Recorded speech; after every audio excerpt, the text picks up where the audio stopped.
vous venez de nous rejoindre, soyez les bienvenus au Télématin du samedi.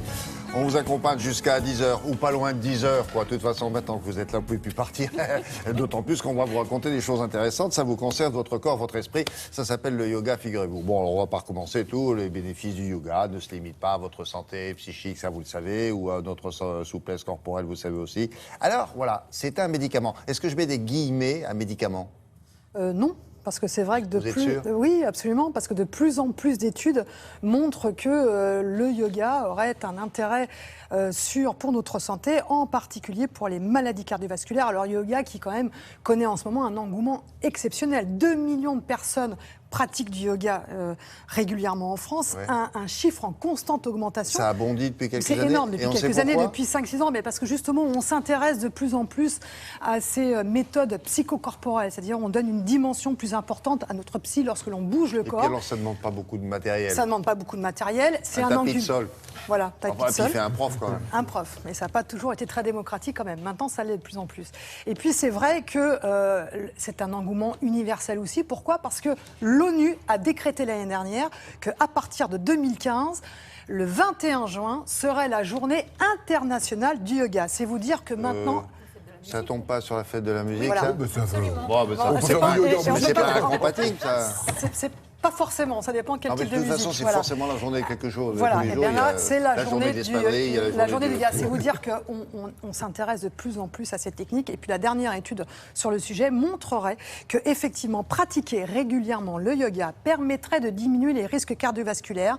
Et ils ont pu mesurer qu'une pratique de 3 fois par semaine. Alors c'est beaucoup, mais attention, on joue sur la tension artérielle, on fait diminuer la tension artérielle, on fait diminuer le taux de mauvais cholestérol et on fait diminuer le taux de triglycérides. Oui. Autant vous dire que quand on prend soin de son cœur et de la tuyauterie qui va avec, le yoga est un médicament. On est convaincu de ce que vous venez de dire. Mais trouver 3 heures dans la semaine... L'étude a été faite sur 3 heures, mais on peut imaginer... Mais on peut... Le lundi, le mercredi, le vendredi. Non, mais il faut y aller, il faut revenir. Oui, mais on peut imaginer, William, qu'à partir de 1 heure, on ait déjà des bienfaits, évidemment. Oui, bien sûr. Donc voilà, on sait maintenant que vraiment, ça a pu être mesuré par des études très concrètes, décryptage avec le docteur Christophe André.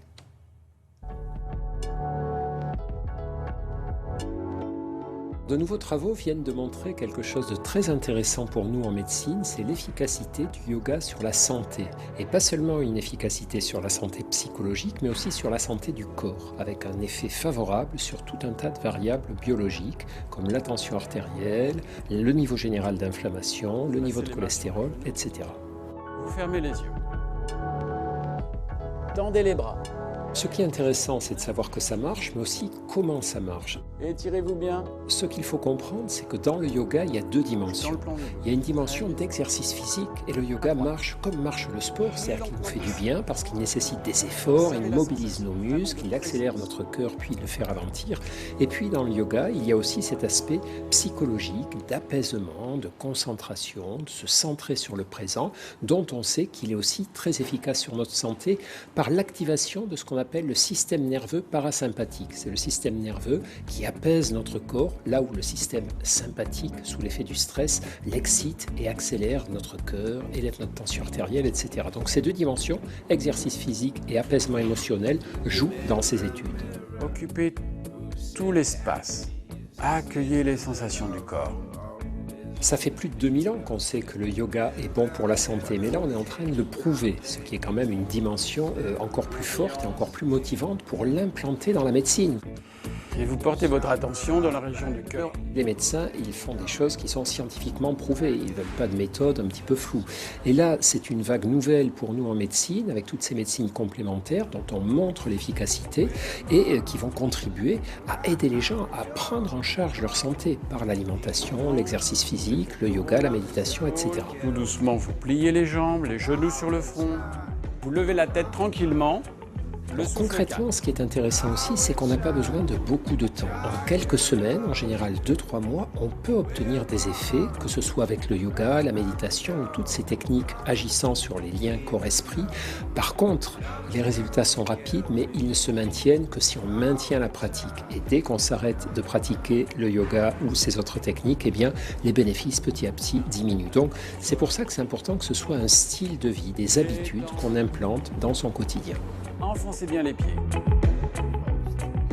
L'autre problème, c'est de trouver le bon praticien. Et là, est-ce qu'il y a une fédération nationale des professeurs de yoga? On appelle, bonjour, je voudrais quelqu'un de certifié. Est-ce qu'il y a un diplôme? Il n'y a pas de diplôme d'État. Absolument, oui. Mais enfin, c'est quand même une technique millénaire. C'est pas pour ça qu'on devrait s'en priver. On sait maintenant que c'est très bon pour notre santé. Oui, non, ce qu'il faut faire. Il faut que nous ayons un guide. Je suis d'accord avec vous. Alors l'idée, c'est que il n'y a pas de diplôme d'État, mais vous pouvez aller dans les centres et vous allez très vite vous rendre compte du niveau. D'abord, il faut que ce soit fréquenté. Si vous avez un cours où il y a très tout seul, etc. Qui fait 1000 mètres carrés, il y a un problème. Ensuite, vous pouvez regarder l'information de votre prof de yoga et puis dans les cours, vous voyez s'il vous conseille vraiment. Si le gars est tout seul, il est habillé en chasseur alpin. On dit tiens, avec un fusil. Ce gars-là avec une plume, un chapeau pointu, il dit pas un bon prof ça. Alors, enseignez-vous quand même. Non, voilà, il faut aller. Vous allez sur les sites. Alors effectivement, des associations de professeurs, etc. Je vous invite à aller demander à ceux qui pratiquent. Et puis il y a des regroupements de profs de yoga où maintenant on va vers des choses sérieuses. Si vous voulez vous plonger dans le dossier, en particulier sur la méditation, parce que rappelons que la méditation, eh bien, c'est une part très importante de cette discipline psychocorporelle.